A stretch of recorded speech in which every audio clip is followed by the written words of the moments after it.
Ya, dari saya kembali lagi dengan saya menjelaskan tentang modul 2 TPML. Teknik pengendalian motor listrik, kendali arah putaran motor DC dengan high bridge. High bridge. Berarti saya lihat sama belajar lulusan CPL. Mampu mendesain dan melaksanakan eksperimental di laboratorium dan atau lapangan, menganalisis data, menarik kesimpulan, serta menuangkan dalam bentuk laporan sebagai bagian dari penyelesaian permasalahan. Dalam bentuk laporan sebagai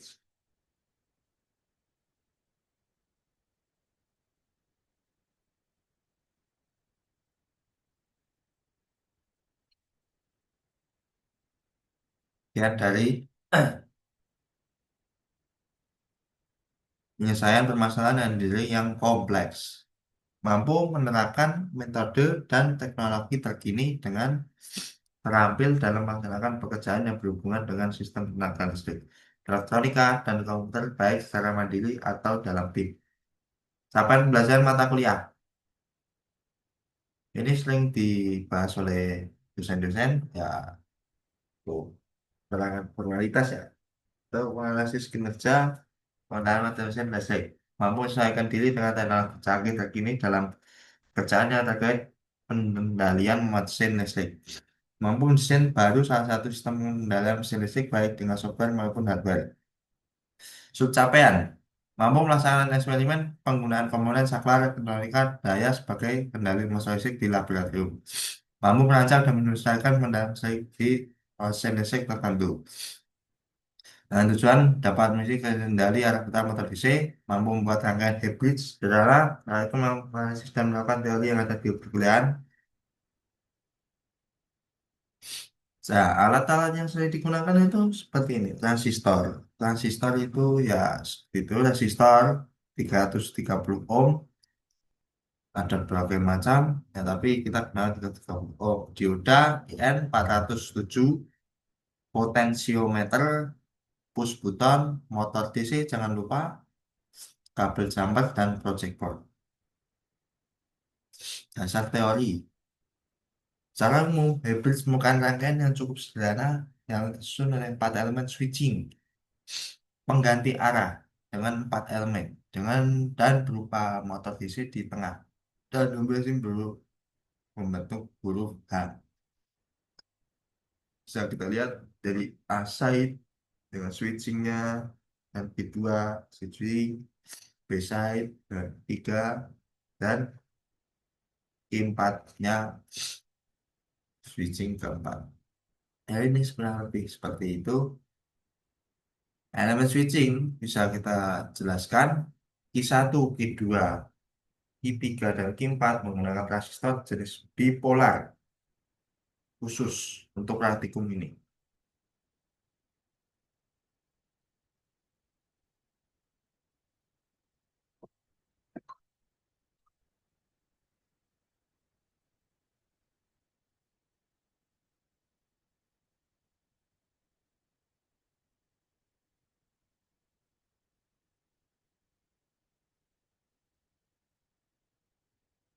Nah, baru sedikit. Tapi juga dapat menggunakan transistor lebih lain. Transistor lain seperti FET atau IGBT untuk aplikasi tegangan tinggi. Bagian atas hybrid dihubungkan ke power supply. Ya, ini power supply-nya dan dihubungkan ke ground. Ground ini. Keempat elemen switching tersebut dapat diaktifkan dengan cara bersamaan melalui pergantian namun dengan batasan tertentu. Ya, gambar-gambarannya seperti ini kita bisa lihat dan jelaskan motornya di sini. Ini sebagai apa tadi? Power supply. Ini sebagai groundingnya atau saya sebagai negatif. Seperti itu. Ini dia akan disambungkan jika mati hidupkan, sambung, dia akan hidup, sambung dia akan hidup, seperti itu. Ada operasinya saat Q1 dan Q2 diaktifkan, maka si beban akan hidup ke power supply dari sisi kanan kebanyakan berhubung ke ground. Arus mulai mengaliri motor yang akan memberi energi pada motor dengan arah maju dan poros motor pun akan mulai berputar maju. Ya inilah seperti yang tadi berbalikan. Sini dia akan menyambung ke power supply, das, dan juga yang lain akan berhubung ke ground untuk maksimalkan putaran yang dihasilkan. Sebaliknya, dia akan berputar. Jika di sini dihidupkan dua ini, maka dia akan menyambung ke power supply. Di sini tidak ada bersambungan, dia akan menyambung ke grounding. Seperti itu. Nah, seperti halnya kita bisa lihat coretannya di sini terlihat ya. Saat Q2 dan 3 diaktifkan, hal sebaliknya akan terjadi. Itu motor akan mendapat energi dengan arah mundur dan power motor pun akan berputar.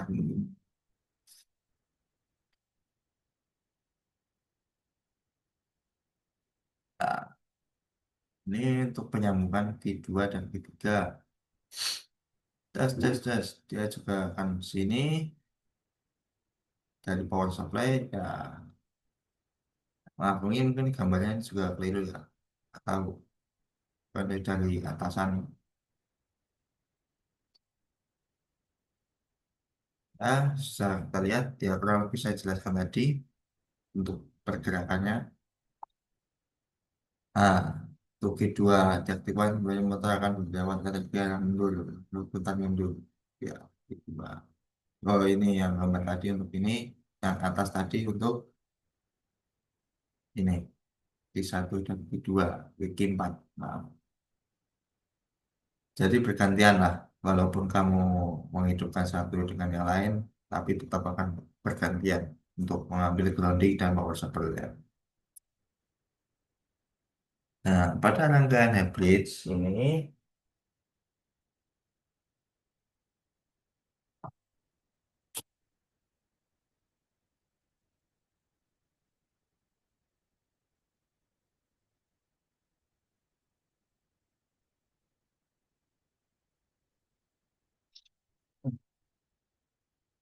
bisa kita lihat untuk melakukan Q1, Q2, atau Q3 dan Q4 pada waktu bersamaan. uh,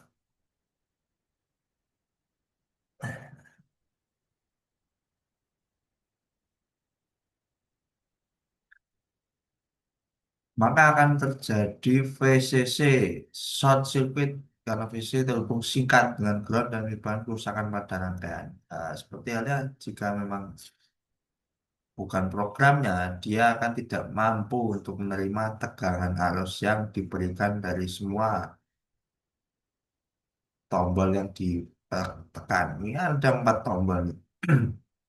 Dan memang kalian hidupkan semua, kan dia akan merusakkan komponen dan motor beban yang digunakan. Ya, kurang lebih sesuai peraturan aja lah. Jangan lalu kita tahu itu juga memang semua eksperimen, tapi juga janganlah digunakan. Nah, bisa kita lihat di sini.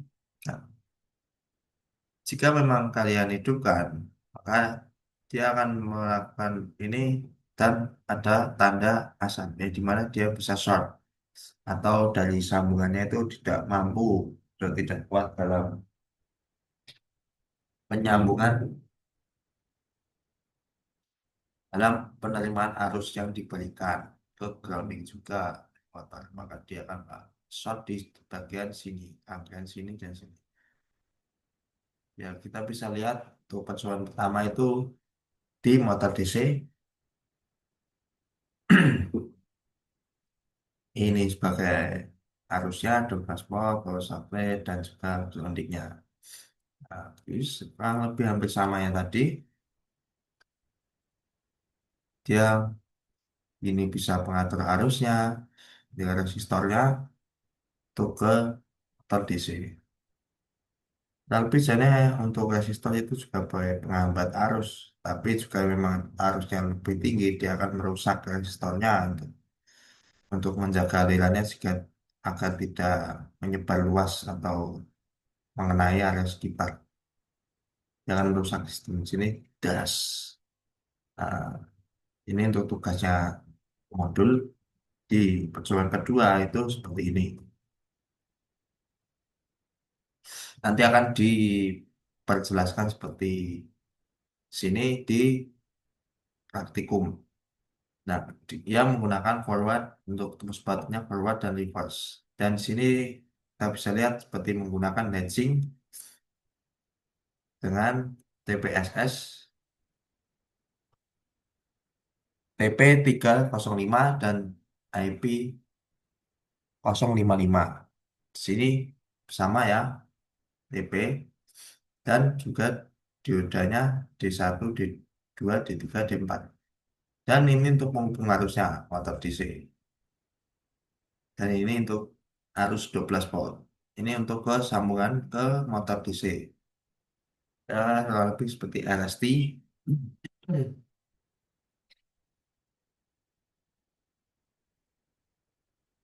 Untuk rangkaian 3D dari model rangkaian, jika memang Anda tidak bisa membaca rangkaian simulasi dari software, kurang lebih 3D-nya seperti ini dengan secara simpel.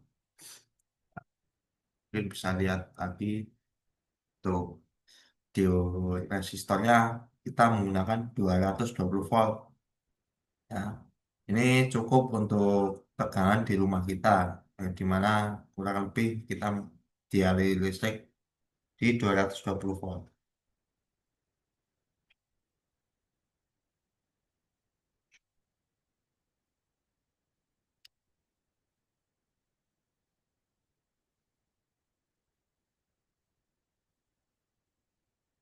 Nah, bisa kita lihat ya. Jadi untuk penggunaan, untuk perlindungan, jika memang Anda ingin merangkai sebuah motor listrik atau perangkat listrik yang lainnya, sebaiknya kita harus lebih berhati-hati atau menjaga kenyamanan untuk kemudian mengurangi resiko yang besar agar tidak menjadi itu bumerang pada kalian. Kurang lebih itu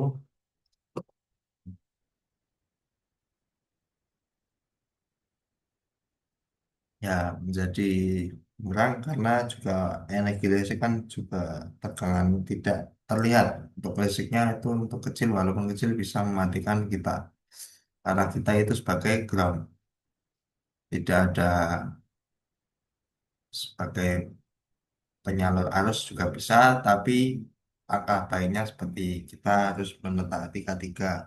Keamanan tiga itu ya keselamatan, proteksi itu supaya tidak menginginkan hal-hal yang terjadi pada diri kita sendiri. Sudah banyak orang yang terkena dampak seperti itu, seperti halnya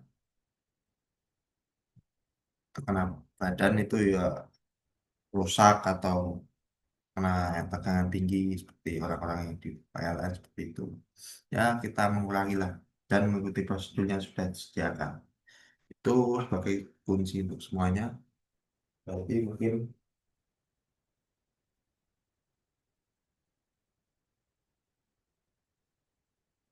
ya berarti mungkin itu kurang lebih seperti itu ya.